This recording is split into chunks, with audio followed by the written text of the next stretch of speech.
Bueno, muy buenos días. Estamos dando la partida a nuestra segunda edición de Ciencia Botánica al Día desde el Jardín Botánico Nacional y nos encontramos nuevamente con don Patricio Novoa, ingeniero forestal, el botánico senior de la Fundación, dedicado a investigar y a divulgar los principales aspectos de la conservación de la biodiversidad. Esta vez vamos a tener tomas de distintos lugares del parque. Estamos en este minuto en el borde de la laguna Linneo y vamos a conversar sobre la isla de Pascua y la relevancia que la isla de Pascua tiene desde el punto de vista de su vegetación en la conformación del Jardín Botánico Nacional.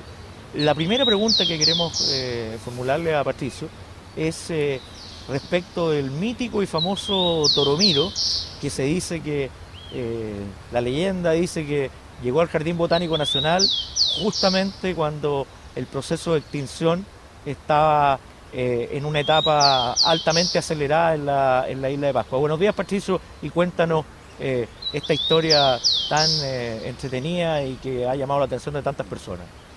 Bueno, efectivamente, como dices tú, Toromiro era una especie relativamente abundante cuando los primeros europeos visitaron la isla por 1700 aproximadamente, con las expediciones de Foster y otras personas, y otros navegantes, y formaban pequeños bosquetes, esta especie, bajo poblaciones de palma que crecía también en la isla. Y el proceso de exterminio de esta planta fue muy rápido, por cuanto muchos años después, la isla fue arrendada para ganadería. Hubieron decenas de miles de ovejas que terminaron por extinguir esta especie.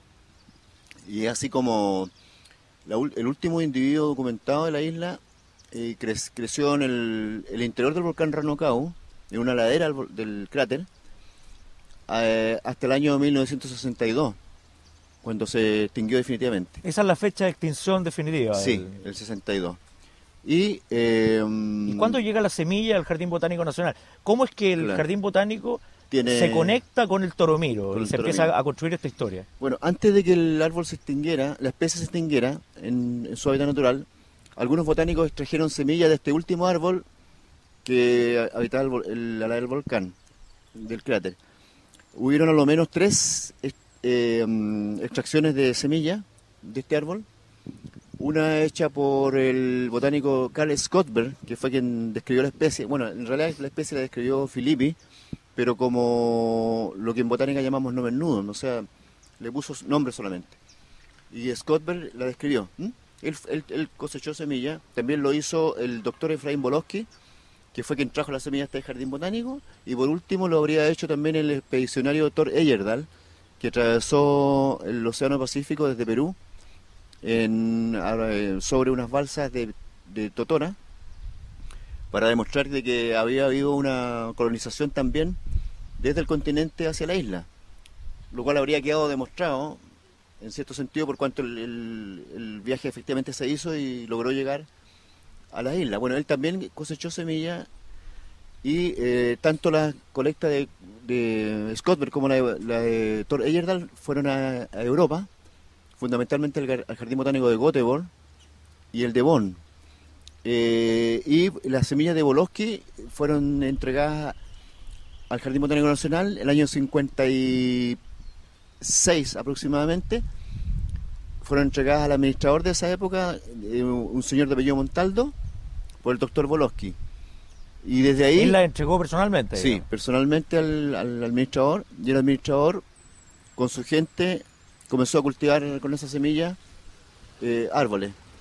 Y es así como hasta el momento nosotros tenemos ya 3 generaciones de Toromiro a partir de estos individuos de primera generación, que fueron aproximadamente 30, de los cuales 12 quedaron en el Jardín Botánico y el resto se fue a la isla, pero allá se perdieron. No funcionó muy bien. ¿Y han habido intentos de repoblamiento Sí, persistente, digamos, sí, en las últimas décadas? Han habido varios y todos han fracasado por cuanto hay una mezcla ahí de factores que han cooperado en que esto no haya ocurrido de esa manera.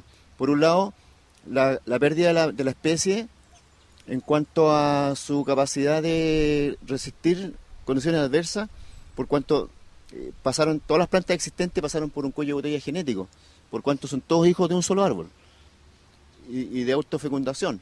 Entonces las plantas desde el punto de vista genético no tienen una variabilidad suficientemente grande como para defenderse de los ataques bióticos y abióticos, las amenazas bióticas y abióticas. Por lo tanto, eso por un lado. Por otro lado, las plantaciones fueron hechas también con pocas técnicas de desarrollo forestal, ¿ya? Las reintroducciones tienen que ser hechas con riego, con mejoramiento de suelo. Tampoco se hizo eso. Por lo tanto, también hubieron defectos en el riego. Entonces, lo que hay que hacer allá para reintroducir Toromiro, hay que hacerlo con las tecnologías más modernas, forestales, conocidas, y porque son plantas prácticamente de cultivo, ya dejaron de ser plantas silvestres. Entonces, ahora recién se están haciendo los primeros intentos de reintroducirlo con técnicas modernas forestales y de cultivo que aseguren su permanencia.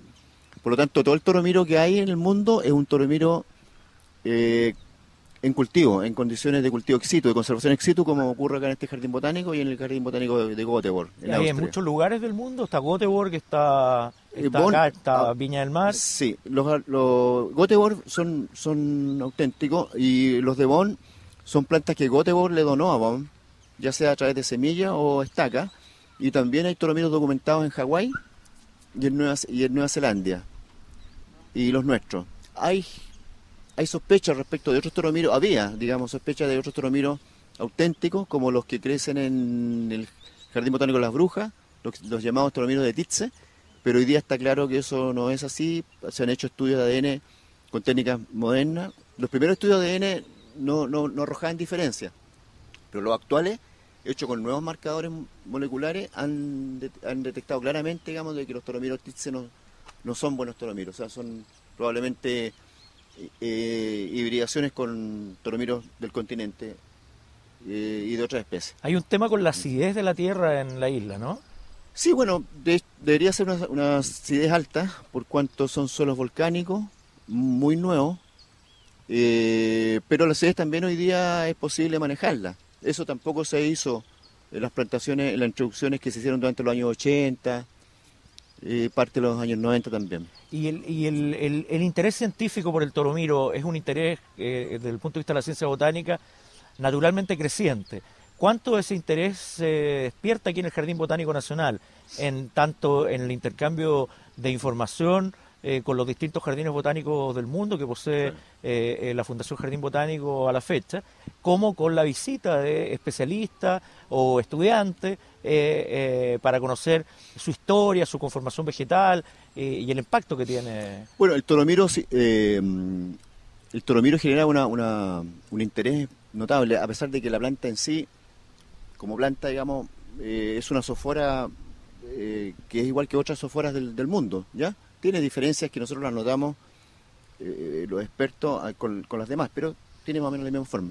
Pero tiene una carga histórica muy grande, por cuanto el toromiro no solo era una especie que se extinguió por el mal uso de la gente, sino que además tenía una connotación cultural en los isleños, en los Rapa Nui, por cuanto ellos ahí escribían los ideogramas de la especie de alfabeto que desarrollaron, que entre paréntesis solamente 2 tribus indígenas de América lo lograron hacer, que fueron los mayas por un lado y los de Rapa Nui. No hubo más escritura en los indígenas de América, ninguno tenía escritura más que los Rapa Nui y los mayas, que desarrollaron un ideograma que podía considerarse escritura. Y eso por un lado. También ellos construían algunos tipos de herramientas, también cuñas, con esta planta, con especie, por lo tanto tiene una connotación grande cultural. Y desde el punto de vista también ecológico también es grande, por cuanto lo que ocurrió en la isla fue un desastre ecológico. Ahí lo que ocurrió fue una extinción en masa de no solamente el toromiro, se extinguieron los pascuenses, habrían extinguido 16 especies de plantas, porque ahí lo que ocurrió fue, en Chico lo que va a ocurrir en el mundo, en un mundo sobrepoblado con pocos recursos.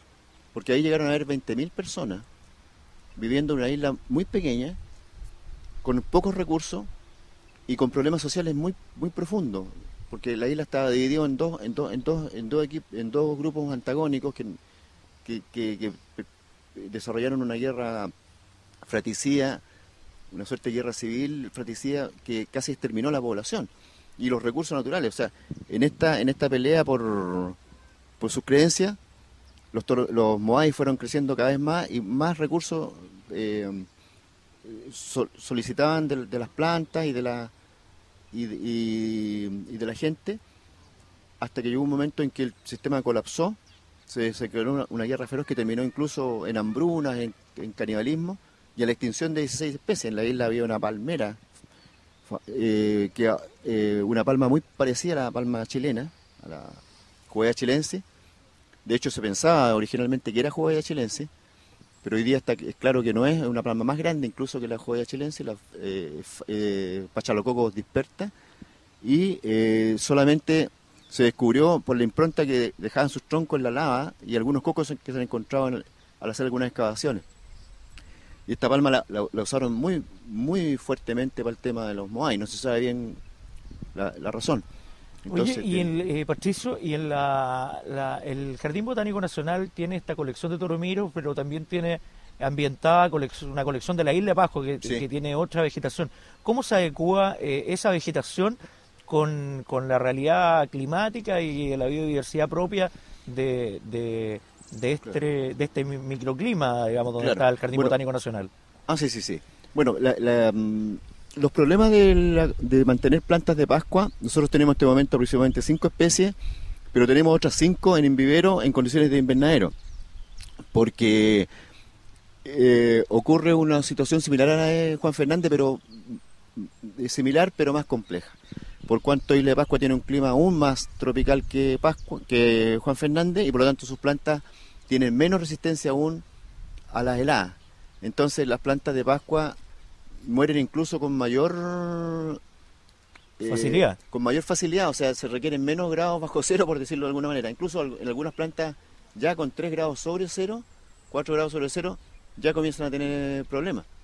Entonces ahí nosotros necesitamos también una solución climática, un invernadero para las plantas de Pascua, y así como vamos a introducirlas, estas plantas, en un nuevo invernadero que estamos inaugurando dentro de poco en el Jardín Botánico, que va a haber una parte especial para Pascua y también probablemente para Juan Fernández. Por último, que ya vamos cerrando nuestro segundo programa, ¿cuál es la invitación que tú le harías a nuestros visitantes con relación a la vegetación de Isla de Pascua? ¿Qué pueden conocer? ¿Qué tipo de vegetación y dónde está ubicada? Bueno, nosotros teníamos la colección ubicada en la cercanía del edificio de administración. Sin embargo, como te decía recientemente, el toromiro es una especie que pasó por un cuello de botella genético y por lo tanto su defensa ante los patógenos era muy baja y tuvimos que cambiar la colección. Y hoy día la tenemos en un nuevo lugar que tiene muchas mejores condiciones, mejor aireación de suelos más mullidos, tiene menos daño por heladas porque está cubierta de árboles y del sol. Y esta ubicación está aledaña al estero Olivar y junto a la colección de mirtáceas de Chile, que a su vez está también, digamos, en el sector como del canopy hacia abajo. Nosotros ahí tenemos 3 colecciones actualmente que están en muy buenas condiciones: Tarazón velata, colección de mirtáceas de Chile, y ahora colecciones de la isla de Pascua con toromiro como especie principal. Y nosotros la tenemos considerada nuestra principal colección para educación ambiental y tenemos mucha información de toromiro en nuestro sitio web y en nuestro blog también. De hecho, yo diría que es la más completa que se puede encontrar en internet respecto de toromiro. Ahí está la historia, todo lo que le he contado aquí con detalle. La trazabilidad de los toromiros a nivel mundial, todo eso, con mucho detalle. Fantástico, bien, pues muy bien, Patricio, muchas gracias. Estamos poniendo fin al segundo programa de Ciencia Botánica al Día desde el Jardín Botánico Nacional, con una iniciativa de la Fundación Jardín Botánico Nacional para todos nuestros visitantes, visitantes físicos y también visitantes tecnológicos desde distintos lugares del país y el extranjero. Así que muchas gracias y nos vemos en nuestro próximo programa. Muchas gracias.